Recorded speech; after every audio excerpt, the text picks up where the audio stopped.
Hey guys, let's get more news about Lakers, but first, don't forget to subscribe and leave your like. JJ Redick provides huge injury update on key Lakers veteran. The Los Angeles Lakers are 20-15 on the season.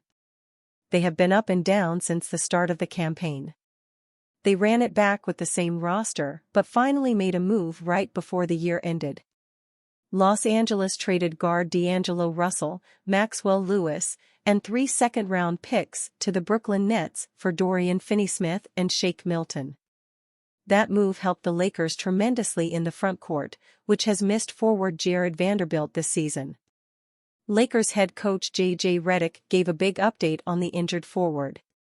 Redick revealed that Vanderbilt's knee pain has gone down and he's ramping up for a return back onto the floor.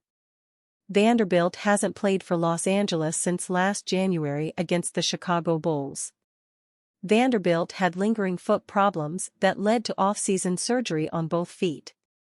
While attempting to return from that, he started feeling knee soreness after trying to participate in a non-contact portion of practice.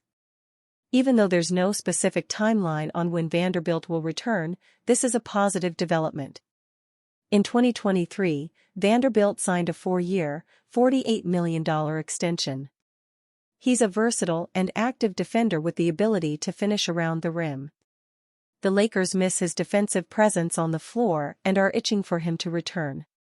It's pretty wild that Vanderbilt has only played in 30 career games for the Lakers, but that's the reality of the situation.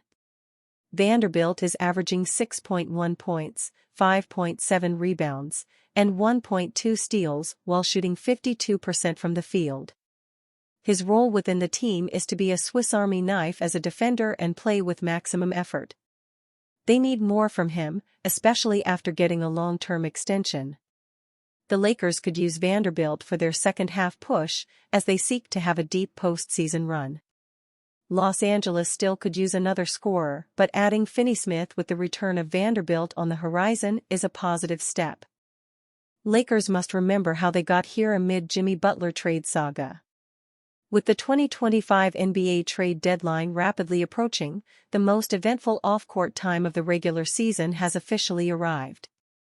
Former Los Angeles Lakers head coach Pat Riley has unfortunately found himself at the heart of that reality, with a disgruntled franchise player looking to force their way out of Miami.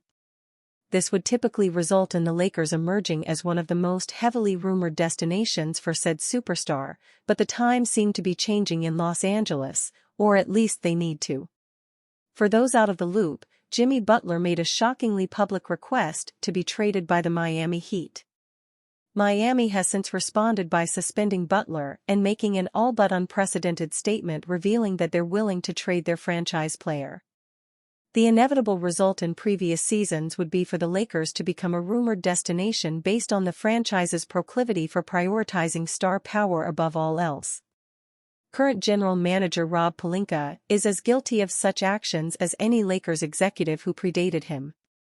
He is, after all, the individual responsible for trading for Anthony Davis, as well as the likes of all-star point guard D'Angelo Russell and future Hall of Fame inductee Russell Westbrook.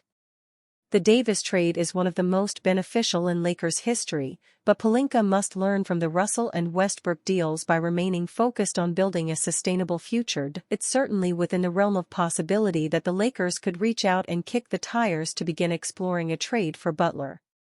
Based on the opportunity cost and the direction of the franchise, however, it simply doesn't make sense to go down this path.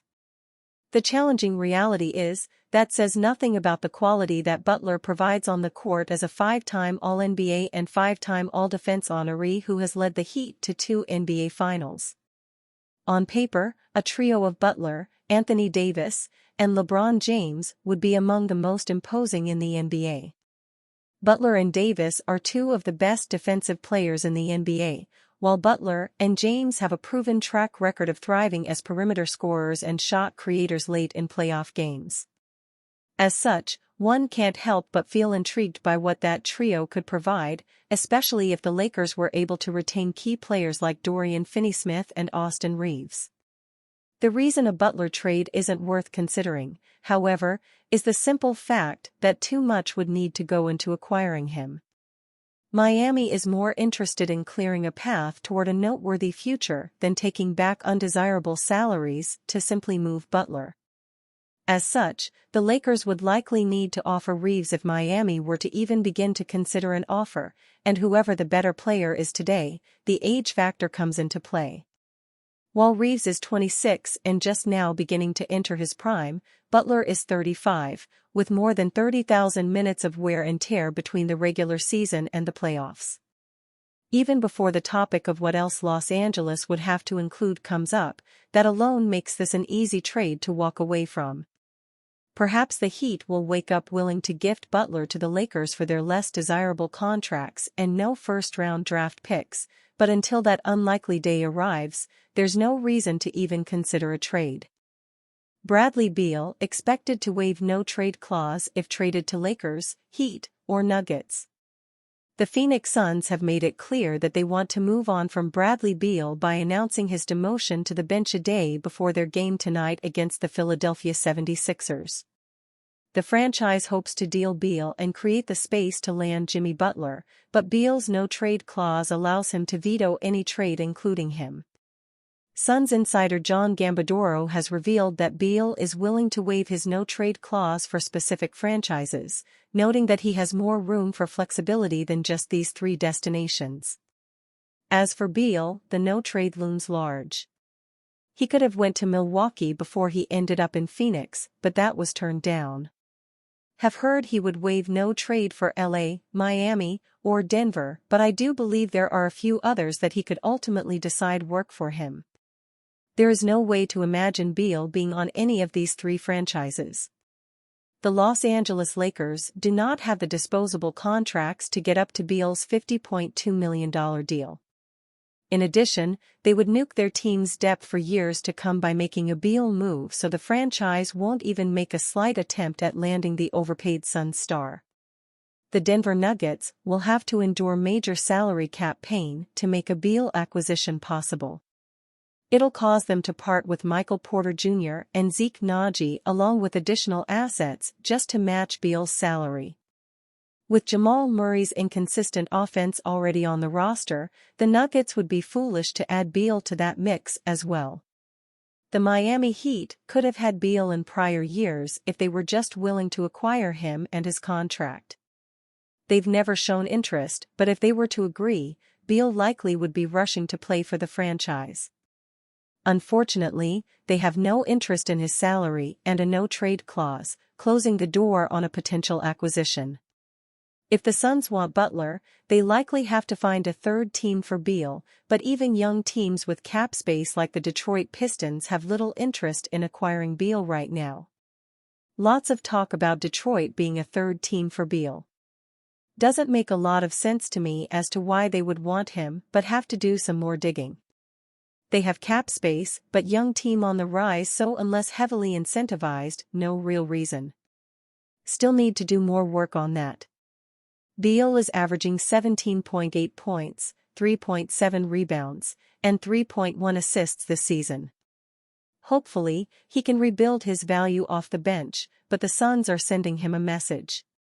He's no longer wanted on the franchise, and they're trying to get him to not throw around his NTC to stop potential deals by making him as uncomfortable as possible in Phoenix. NBA rumors, Lakers, Nuggets among teams Bradley Beal would waive no trade clause for.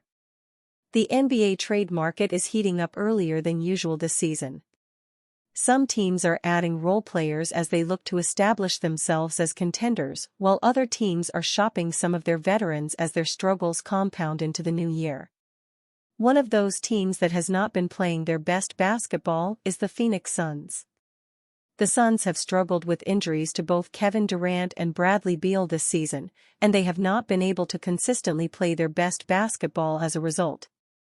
Entering Monday night's slate, the Suns are sitting at 15-18 and are currently in 12th place in the Western Conference. ASA. Result: the team is looking to make a shakeup, and Bradley Beal is one name that has been at the center of trade rumors. Beal does have a no-trade clause in his contract, so he would have to sign off on any prospective deal. As the rumors heat up, there are a few spots that have emerged that Beal would be willing to go to, according to John Gambadoro of 98.7 Phoenix. As for Beal, the no-trade looms large, Gambadoro reported on X, formerly Twitter. He could have went to Milwaukee before he ended up in Phoenix, but that was turned down. Have heard he would waive no trade for LA, Miami, Denver, but I do believe there are a few others that he could ultimately decide work for him. Miami is an obvious fit for Beal in a potential trade given the current drama surrounding Jimmy Butler. The two both have huge salaries that would basically match up, which would make it pretty simple for the teams to line up a deal. The Lakers and Nuggets are more complicated fits. The Nuggets could flip Michael Porter Jr. for Beal, but that would make them very small in the backcourt and it would hurt their defense immensely. The Lakers would have a harder time matching salaries for Beal after swinging a trade for Dorian Finney-Smith, so it would likely take a third team getting involved. Beal also isn't the best fit for the Lakers around their current players, making the deal even more complicated. If Beal can find the right fit for him, he still has the ability as a scorer to help a team out in the backcourt if he can stay healthy. If he does indeed hit the market, he will still have plenty of interest from around the league. NBA breaks silence after controversial LeBron James moment in Lakers loss. The Los Angeles Lakers fell to the Houston Rockets on Sunday night after nearly erasing a 22-point deficit. Outscoring Houston 40-24 in the third quarter, Los Angeles was led by LeBron James, who scored 14 of his 21 points in that frame. Unable to complete the comeback, the Lakers fell to 20-15 on the season while Houston improved to 23-12. This contest was not without controversy, as the Lakers committed a turnover on their final possession while James was seemingly trying to call a timeout. LeBron James wasn't granted a timeout. Ball comes into a play a frame after this. Lakers turn it over and will go on to lose, Dan Woik of the LA Times wrote on X. The NBA released a last 2-minute report for this game, breaking its silence on the controversial final play for Los Angeles. VanVleet, HOU, cleanly steals the pass away from James, LAL, and any ensuing contact is incidental, the NBA wrote.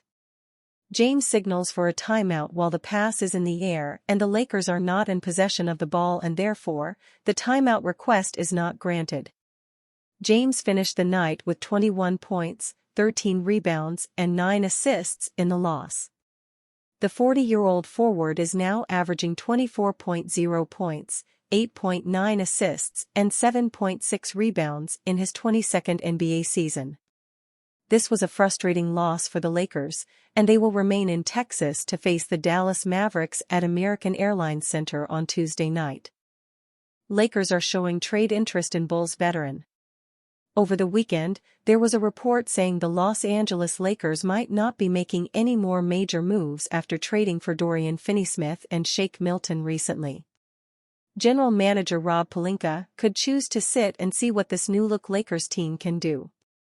But Evan Sidery is reporting the Lakers have recently checked in with the Chicago Bulls about Nikola Vucevic. Sidery wrote, Los Angeles is calling around attempting to find a center upgrade, which also includes Robert Williams and Jonas Valanciunas. For 2024-25, Vucevic is averaging 20.4 points and 10.1 rebounds on 55.8% from the field. It looks like he would definitely be the sort of frontcourt help the Lakers have been wanting for some time. Even though they have one of the best big men in the league, Anthony Davis, the Lakers are still lacking when it comes to centers. If they traded for Vucevic, they could have a well-rounded roster with a chance of going far in the playoffs. With that being said, they might have to give up a lot to get Vucevic. The Bulls will likely demand a lot in a trade for him, especially since there are multiple teams interested in his skills. The Lakers have been clinging to their future draft picks, but if they really want Vucevic, they may need to give them up. Is Vucevic the answer to all of LA's problems? The idea of him playing alongside Davis is definitely tantalizing for Lakers fans, but they aren't entirely sure if the front office can make a deal happen. And you, fan? What do you think of the situation of Nikola Vucevic? Leave your opinion in the comments.